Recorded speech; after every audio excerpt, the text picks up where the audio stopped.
Yun na nga guys, nag-decide si Jerry na ibigay sa akin yung multicab.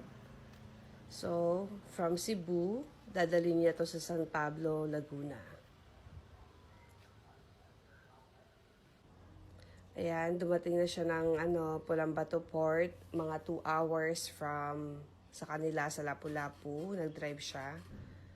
Yan, medyo maaga-aga pa siyang nakarating, kaya naghintay muna siya. Ayan na yung barkong sasakyan niya. Nagbayad siya ng mga 9,000 plus for the car and 3,000 plus sa motor. Akala niya libre lang yung motor. So, yan. Yan yun. Okay. So, mahaba pang biyahe yan from 11:59 p.m. Nakarating siya, simula ng Bato, Bugo yan, no? Bugo Port. Yan, 11:59 p.m. umalis. Tapos nakarating siya doon sa Sorsogon ng mga 12 noon. 12 noon na siya nakarating dyan. Sa Pulambat, sa Sorsogon Port.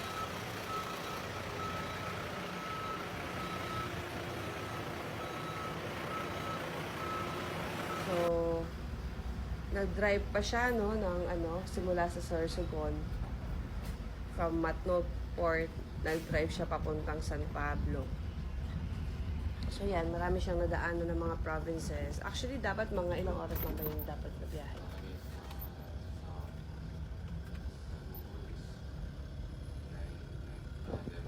Dapat mga 11 hours pa yung drive niya from Matnog to San Pablo, pero dahil hindi niya na rin kinaya, nagpapahinga-pahinga siya. More than 11 hours talaga yung drive. Kasi yung 11 hours yung straight drive, hindi naman kayang mag-drive ng ganun kahaba. Siya lang mag-isa. So, yan. Halos 2 araw siyang bumiyahe.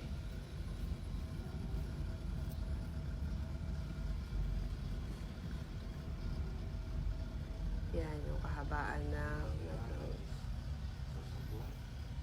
yung mga dinaanan niya, Sorsogon, Bicol, Quezon, Province. Tapos diretso na sa Laguna, sa San Pablo na. Ay, dumaan mo na siya ng Chaong, no? Chaong pa naman. Ayan, hanggang sa nakarating na siya. Yan yung dagat sa sa Quezon.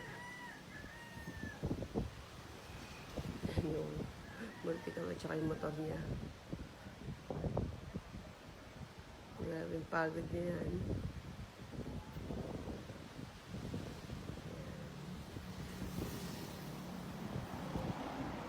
Taray! Drive from where? From Cebu to Luzon! Muntik pang di makauwi ah. Love you. Siraan pa ako. Bakit? Okay ka lang? How's the travel? Ako na, tulungan na kita.